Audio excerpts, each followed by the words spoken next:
ይህ ሰው ተራ ድግምተኛ አይደለም።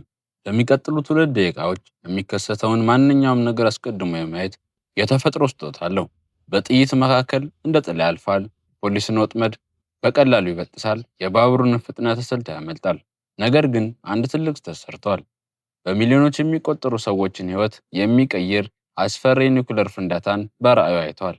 ያየውን የወደፊት ጊዜ ቀይሮ ዓለምን ማዳን ይችላል ወይስ ዓለምን ለማዳን በጣም ዘግይቷል? ዛሬ የኒኮላስ ኬጅን ኔክስት የተሰኘውን ድንቅ ፊልም በጥልቀት እንመለከታለን። እስከ መጨረሻው ላይክ እና ሰብስክራይብ እያደረጋችሁ አብራችሁን ቆዩ። ፊልሙ የሚጀምረው ክሪስ ጆንሰን በተባለ ሰው ነው። ክሪስ በአንድ ካፌ ውስጥ ተቀምጦ ሰዓቱን በትኩረት ይመለከታል። አንድን የተለየ ቅጽበት እየተጠባበቀ ነው። የሰዓቱ እጆች ትክክለኛውን ሰዓት ሲያሳዩ ክሪስ በድንገት ወደ ካፌው መግቢያ ዞር ይላል። ነገር ግን ምንም ነገር አይከሰትም። ክሪስ የሚኖረው በላስ ቬጋስ ሲሆን ፍራንካዲላክ በሚል የመድረክ ስም ትናንሽ የአስማት ትዕይንቶችን በማሳየት ይተዳደራል። እሱ የወደፊት የማየት ትርኢቶችን ያሳያል። ነገር ግን ተመልካቾች ይህን ጥበብ እንደ ተራ ማታለያ አድርገው ነው የሚቆጥሩት። በአንድ ወቅት አንዲትን ወጣት ከመካከላቸው ጋብዞ ያጠለቀችው ሐብል በስንተኛው ሰከንድ ተበጥሶ እንደሚወድቅ በትክክል በመናገር ያስደንቃቸዋል። ታዳሚው በጭብጨባ ቢያደንቁትም በዚያው ቅጽበት ግን 2 የኤፍቢአይ ወኪሎች ከታዳሚ መካከል ሆነው በጥርጣሬ በትኩረት ይከታተሉታል። ክሪስ ከትርፍ ሰዓቱ ውጪ በካሲኖዎች ውስጥ ቁማር ይጫወታል። ጥበቡን ተጠቅሞ ጥቂት ገንዘብ ያሸንፋል። ነገር ግን ትልቅ ገንዘብና ጃክፖት ላለመሸነፍ ይጠነቀቃል። ምክንያቱም ተጨማሪ ትኩረት መሳብ አይፈልግም።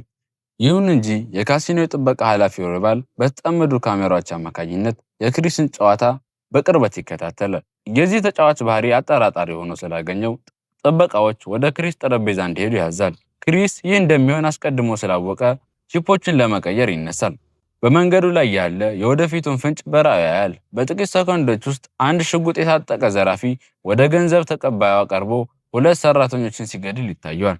ክሪስ ታጣቂው ሰው በሚመጣበት በዚያ ቅጽበት ወደ ገንዘብ ተቀባዩ ይቀርባል። ዘራፊው ሽጉጡን ሲያነሳ ክሪስ በመብረቅ ፍጥነት መሳሪያውን ነጥቆ ዘራፊውን በቁጥጥር ስር ያውለዋል። አደጋው እዛው ተቀለበሰ። ነገር ግን የካሲኖ ጥበቃዎች ምን እንደተፈጠረ ስላልተረዱ ክሪስ ሽጉጥ ይዘው ሲመለከቱት እርሱን ለማሳደድ ይሮጣሉ። ሁሉም የጥበቃ ክፍሎች እርሱን ለመያዝ ይላካሉ። ክሪስ ግን ልዩ ችሎታውን በመጠቀም የጥበቃዎቹን እንቅስቃሴ ሁሉ ከ2 ደቂቃ በፊት አስቀድሞ እያየ በመካከላቸው እንደ ጥላ እያለፈ ያመልጣል። በመኪና ማቆሚያ ውስጥ ክሪስ ያገኘውን የመጀመሪያውን መኪና ሰርቆ ይሸሻል። አሳዳጆቹ ግን በዚያው ልክ እየበረቱ ይሄዳሉ። አሁን ፖሊሶችም እያሳደዱት ነው። በላስ ቬጋስ ጎዳናዎች አስደናቂ የመሰወር ሂደት ይከናወናል። ክሪስ ወደ ባቡር ሐዲድ ይቃረባል። በጥቂት ሰኮንዶች ውስጥ ባቡር እንደሚያልፍ አስቀድሞ ያያል። ነገር ግን መኪናው ባቡሩን ለመቅደም የሚያስችል ፍጥነት አልነበረውም። ስለዚህ ክሪስ የወደፊቱን ራዕይ በድጋሚ በማየት ፍጥነቱን በከፍተኛ ሁኔታ ጨምሮ ባቡሩን ቀድሞ ያልፋል። ባቡሩ አሳዳጆቹን መንገድ ሲዘጋባቸው ክሪስ በዚህ ጊዜ አመለጠ። ወኪል ካሊፌራስ የክሪስን የማምለጥ ትዕይንት በካሜራ ትመረምራለች። እያንዳንዱን እንቅስቃሴውን ታጠናለች። ይህ ሰው እውነተኛና ልዩ ችሎታ እንዳለው ትረዳለች። የበላይ ኃላፊዋ ግን አሁን ዋናው ተግባር አሸባሪዎች የሰረቁትን የኒውክሌር መሳሪያ ማግኘት እንደሆነ ያሳስቧታል። በዚህ ጊዜ አሸባሪዎቹ ቦምቡን በሎስ አንጀለስ ለማፈንዳት አቅደዋል። ኤፍቢአይ ቦምቡን ለማግኘት ጥረት ቢያደርግም ምንም ውጤት አላገኘም ነበር። ካሊፌረስ ግን ክሪስ በክዋኔ ውስጥ መካተት እንዳለበት የበላይ ኃላፊዎቿን ታሳምናለች። የካሲኖ ኃላፊ ሮባልን በማስጠራት የክሪስን ችሎታ ምስጢር ለመረዳት ትሞክራለች። ካሊ የክሪስን ጨዋታዎች መርመራ ቢያንስ ለ2 ደቂቃ የወደፊቱን ማየት እንደሚችል ትደመድማለች። ይህ ደግሞ ቦምቡን ለማግኘት በቂ ችሎታ ነበር። በዚህ መሃል ክሪስ ወደ አሮጌው ጓደኛው ኢርቭ ቤት ይሄዳል።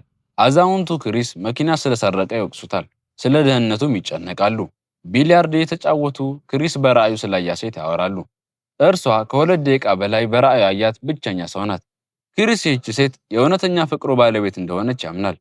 ኢርቭ ግን እንዲረሳት ይመክረዋል። በዚህ ጊዜ ድንገት ክሪስ ባለበት ይቆማል። ከ1 ደቂቃ በኋላ የኤፍቢአይ ወኪል ወደዚህ እንደሚመጣ ያህል። በዚህ ጊዜ ግን አልሸሸም። ኤፍቢአይ ምን እንደሚፈልጉ ለማወቅ ጉጉት አድሮበታልና። ካሊ ወደ ቤቱ ገባች። ኢርቭ እንዲወጣ ካደረገች በኋላ ከክሪስ ጋር ብቻቸውን ቀሩ። ወኪሏ ስለ ችሎታው ብታነሳም ክሪስ ግን ስለ አስማት ስራው እያወራ ሞኝ ለመምሰል ይሞክራል። ካሊ ግን ወደ ዋናው ጉዳይ ገባች። ስለተሰረቀው የኒውክሌር መሳሪያ ነግራው እንዲረዳቸው ትጠይቀዋለች። ነገር ግን ክሪስ በቁርጠኝነት እምቢ ይላታል። መንግስት ስለ ችሎታው እንዲያውቅ አይፈልግም። በዚህ ጊዜ ካሊም ማስፈራራት ጀምራለች። ስለ መኪና ስርቆቱና ስለ ሌሎቹ ጥፋቶች ታስታውሰዋለች። ክሪስ ግን አሁንም ቢተኛ ነው። በዚህ ጊዜ የታጠቁ ኤፍቢአይ ወኪሎች ክፍሉን ሰብረው ገብተው ክሪስን ይከቡታል። ነገር ግን ጊዜው ድንገት ወደ ኋላ ይመለሳል። ክሪስ ይህን የወደፊት ሁኔታ አስቀድሞ በራእዩ አይቶት ኖሯል። ስለዚህ በፍጥነት በጓሮ በር ያመልጣል። ካሊ ወደ ቢሊያርድ ክፍል ውስጥ ስትገባ ኢርቪን ብቻዋን ታገኘዋለች። በዚህ ጊዜ ወኪሏ በጥቂት ሰከንዶች ብቻ እንደዘገየች በቁጭት ትረዳለች። በሌላ በኩል ሮይባል ወደ መኪናው ሲሄድ በአንድ አጣብቂኝ ሁኔታ ይያዛል። የጨዋታ ኮሚሽን ሰራተኞች ነን በማለት ስለ ክሪስ ጠይቁታል። ሮይባል አላውቅም ቢልም እነሱ ግን ያለምንም ማመንታት ጉልበቱ ላይ በጥይት ይመታል። ቢላዋም በጉሮሮ ላይ በማስቀመጥ ስለ ክሪስ እንዲነግራቸው ያስፈራሩታል። ልዩ ችሎታ ያለው ሰው እቅዳቸውን ሊያበላሽ እንደሚችል ያውቃሉና። ሮይባልም ለህይወቱ በእጅጉ ስለሳሳ በስቃይ ውስጥ ሆኖ የሚያውቀውን ሁሉ ይተነፍስላቸዋል። ክሪስ በድጋሚ በዚያው መንገድ ዳር ምግብ ቤት ውስጥ ተቀምጧል። ኮክቴሉን እየጠጣ ሰዓቱን ይመለከታል። በዚህ ጊዜ በሰዓቱ እርግጠኛ ነው። በሩ ተከፍቶ በራእዩ ያያት ሊዝ ትገባለች። ክሪስ አጠገብም አልፋ ትቀመጣለች። እርሱም ቀርቦ አብሮ ለመቀመጥ ፍቃድ ይጠይቃታል። ነገር ግን ሊዝ በቁጣ ታባርረዋለች። ሊዝን ለማነጋገር ትክክለኛውን ቀን ለማግኘት ሙሉ ችሎታውን ይጠቀማል። ነገር ግን ሊዝ ለማውራት ፍላጎት የላትም። በዚህ መሃል ነጭ ሱፍ የለበሰ ኬንዳል የተባለ የቀድሞ ፍቅረኛዋ መጥቶ ያስቸግራታል።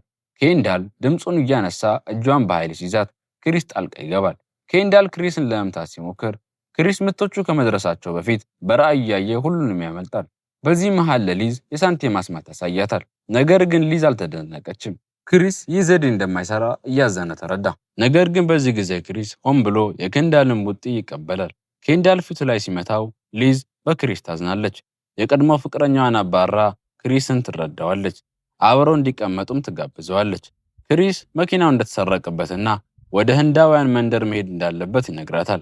ሊዝም እዚያው እንደምትሄድ ነገራው አብረው እንዲሄዱ ትጋብዘዋለች። በጉዞው ላይ ስለ ህይወትና ስለ ዕጣ ፈንታ ያወራሉ። ክሪስ ይህ ፍቅር ዕጣ ፈንታቸው እንደሆነ ቢያምንም ሊዝ ግን ጥንቃቄ ታደርጋለች። በዚህ መሃል ካሊና ባልደረባዋ ካቫና ምግብ ቤቱን ይመረምራሉ። አስተናጋጇ ጥንዶቹ ወዴት እንደሄዱ ትነግረዋለች። ካቫናም ሮይባል ጎሮሮውን ታርዶ መገኘቱን ለካሊ ይነግራታል። አሸባሪዎቹም ክሪስን እያደኑት መሆኑ ግልጽ ይሆናል። ክሪስና ሊዝም ወደ ህንዳውያን መንደር ይደርሳሉ። ሊዝ ለአንድ ተማሪዋ የልደት ስጦታ ታበረክታለች። ክሪስም ድንጋይን ወደ አሻንጉሊት በመቀየር ህፃናቱን ያስደንቃል። ሊዝ ለክሪስ ያላት አመለካከት እየተቀየረ ይመጣል። ምሽት ላይ ዝናብ እየዘነበ በመኪና ሲመለሱ መንገዱ በመደርበሱ ምክንያት ክሊፋንገር ወደ ተባለው ሆቴል ያመራሉ። ኤፍቢአይም በተጠመዱ ካሜራዎች አማካኝነት መኪናዋን አግኝተው ወደዚያው ያመራሉ። ሆቴል ውስጥ አንድ አልጋ ብቻ ነበር። ክሪስ እንደ ጨዋ ሰው መኪና ውስጥ እንደሚያድር ይነግራታል። በጠዋትም ካሊ ሊዝን መንገድ ላይ ታገኛታለች። ክሪስ አደገኛ ወንጀለኛ ነው በማለትም ተዋሻታለች። ከዚህም አልፎ ሊዝ ክሪስን የእንቅልፍ ክኒን እንድታጠጣው ታዛለች። ሊዝ ወደ ክፍሉ ስትመለስም ክሪስን ወደ ሻወር ትልከዋለች። ኤፍቢአይ ሆቴሉን ከበውታል። አሸባሪዎችም በኮረብታ ላይ ሆነው በስናይፐር ክሪስን ለመግደል ይጠባበቃሉ። ሊዝ በእንቅልፍ ክኒን የተበከለውን የብርቱካን ጭማቂ ለክሪስ ትሰጠዋለች።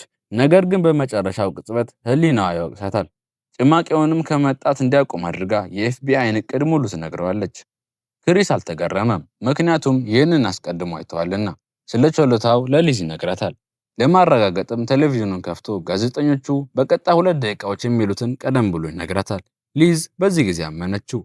ክሪስ ለሊዝ $10,000 እና መመሪያ የያዘ ወረቀት ሰጥተው ከሁለተኛ ፎቅ ወደ ካይኑ በመዝለል ያመልጣል። በዚህ ጊዜ አሸባሪዎችም ሊዝን እንደ መያዣ አድርገው እንዲጠቀሟት ይጠልፏታል። ክሪስ በሸለቆው ውስጥ ሲሮጥ ስናይፐር ሊመታ ቢሞክርም የጥይቱን አቅጣጫ አስቀድሞ ስላየ ያመልጣል። ከላይ ግዙፍ እንጨቶች እየተንከባለሉ ሊፈጩት ቢሞክሩም ሁሉንም በጥበብ ያሳልፋቸዋል። በመጨረሻም ተራራው ስር ላይ ካሊ እስከነሽጉጧ ትጠብቀዋለች። ነገር ግን ግዙፍ እንጨቶች ከላይ ወደ ካሊ ሲወርዱ ክሪስ በራእዩ አይቶ ሕይወቷን ያድናታል። በዚህ ጊዜም ኤፍቢአይ ክሪስን ይዙታል። በኤፍቢአይ ዋና መስሪያ ቤት ክሪስ ወንበር ላይ ታስሯል። አይኖቹ እንዳይዘጉ በብረት ተወጥሯል። ካሊ ቴሌቪዥን ከፍታ የወደፊቱን ዜና እንዳይ ታደርገዋለች። ክሪስም በራእዩ የወደፊቱን ያያል። ሊዝ በአንድ ህንፃ ላይ ቦምብ ትጠምድበት ትታያለች። ቦምቡ ይፈነዳል። ሊዝም ትሞታለች። ክሪስ በጩኸት ወደ አሁኑ ጊዜ ይመለሳል። ወዲያውኑ ከታሰረበት አምልጦ ሊዝን ለማዳን ይወጣል። በራእዩም እየታገዘ ከህንፃው ውስጥ ያሉትን ወኪሎች ሁሉ እያመለጠ ወደ ሎስ አንጀለስ ጎዳናዎች ይወጣል። ክሪስ ሊዝ ያለችበት የህንፃ ጣራ ይገኛል። ካሊም እዛው ትመጣለች። ክሪስ አንድ ስምምነት ያቀርብላታል። ሊዝን ካዳናት ቦምቡን ለማግኘት እንደሚረዳቸው ይነግራቸዋል። ካሊም ትስማማለች። ክሪስ ወደ ጣሪያው ሲወጣ አሸባሪው ስናይፐር ይተኩስበታል። በዚህ ጊዜ ክሪስን እንደተመታ መስሎ ይወድቃል። በዚህ ጊዜ ኤፍቢአይም የተኳሹን ቦታ አውቀው ያድኑታል። ክሪስም በደህንነት ይነሳል።